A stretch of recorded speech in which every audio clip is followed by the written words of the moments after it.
They left because it was some kind of harvest. It was an experiment. The Mayans reached some place, and somebody took them from here.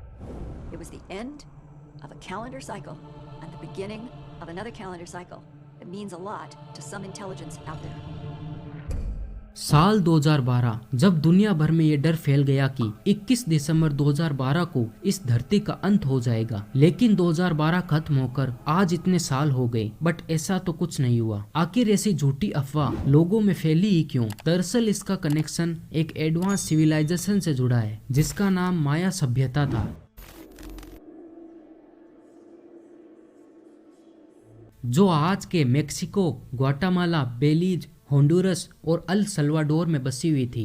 Researchers के according इस सभ्यता को astrology और mathematics की काफी गहरी knowledge थी। इसी के बेसिस पर इन्होंने खुद का कैलेंडर सिस्टम भी बनाया था जिसमें जोल्किन, हाब और मायन लॉन्ग काउंट कैलेंडर शामिल है। जोल्किन कैलेंडर में 20 दिन के 13 महीने हैं जो टोटल 260 दिन बनाते हैं। वहीं हाब में 20 डेज के 18 मंथ्स हैं जो 360 डेज बनाता है। यह कैलेंडर 365 दिन का है, लेकिन मायन लोग इन बचे हुए 5 दिनों को अशुभ मानते थे। माया सभ्यता ने इससे भी बड़ा कैलेंडर बनाया था, मायन लॉन्ग काउंट कैलेंडर, जो 5126 सालों का है। शोधकर्ताओं के अनुसार इसकी शुरुआती डेट 11 अगस्त 3114 BCE थी, जो 21 दिसंबर 2012 को खत्म हो गई थी। तो लोगों को लगा कि कैलेंडर का आखिरी दिन इस दुनिया का भी आखिरी दिन होगा। इनकी बताई ऑलमोस्ट सभी फ्यूचर प्रेडिक्शन सच हुआ करती थी, इसलिए लोगों ने कैलेंडर की आखिरी तारीख को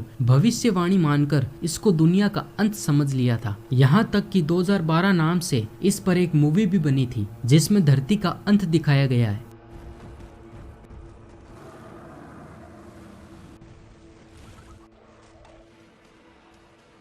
इस सभ्यता में एक बड़ा ही अजीबोगरीब खेल खेला जाता था जिसको शोधकर्ताओं ने बॉल गेम नाम दिया है। ये गेम आई आकार के मैदान में खेला जाता था। यहाँ कमाल की बात यह है कि इस खेल में हाथों या पैरों का इस्तेमाल नहीं होता था, बाकी शरीर के किसी भी हिस्से से बॉल को उछालते थे और दीवार पर बने इस होल में बॉल को डाला जाता था। अकॉर्डिंग टू रिसर्चर्स, जो टीम भी इस खेल में हारती थी उस टीम के सिर जीतने वाली टीम द्वारा काट दिए जाते थे। वहीं कुछ प्रमाण ये भी है कि विनर टीम के कैप्टन का सिर काटा जाता था और अपने ईश्वर को भेंट दिया जाता था। इस खेल में जीत हासिल करना लोग अपना सौभाग्य मानते थे। उनका मानना था कि ये एक सेक्रीफाइस है जिसके बाद वो एक महान इंसान या बेटर पर्सन के रूप में जन्म लेंगे।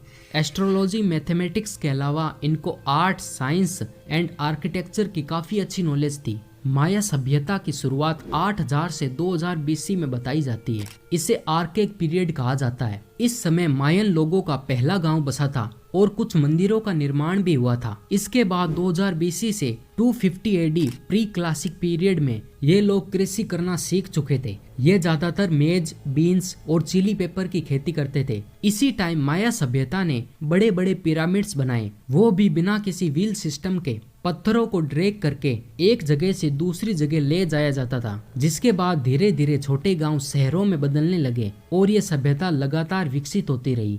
250 AD से 950 AD क्लासिक पीरियड में माया सिविलाइजेशन का नॉलेज और इंटेलिजेंस काफी ऊपर उठ चुका था। आर्किटेक्चर, एस्ट्रोलॉजी, मैथमेटिक्स, कैलेंडर और नंबर सिस्टम में इन्होंने महारत हासिल की थी। आप स्क्रीन पर देख सकते हैं कि ये लोग काउंटिंग के लिए किस तरह के सिंबल का प्रयोग करते थे। वहीं इनके रिलीजन की बात करें तो ये लोग सूर्य, चंद्रमा, बारिश और फसल की पूजा करते थे। समय के साथ माया सभ्यता की जनसंख्या बढ़ती रही और इन्होंने 40 शहरों का निर्माण कर लिया। एक शहर में लगभग 5000 से 50,000 तक जनसंख्या रहती थी, जिसके चलते इनकी जनसंख्या 20 लाख तक पहुंच गई थी। लेकिन ऐसी क्या वजह रही जो इतनी एडवांस सभ्यता अचानक से विलुप्त हो गई? इसका सटीक जवाब किसी के पास नहीं है, बट शोधकर्ताओं ने कुछ रीजंस बताए हैं। पहला, माना जाता है कि उस समय कई सालों तक वर्षा नहीं हुई थी, जिसके कारण हर तरफ सूखा हो गया था। बिना किसी वर्षा के इतनी आबादी का टिक पाना मुश्किल हो गया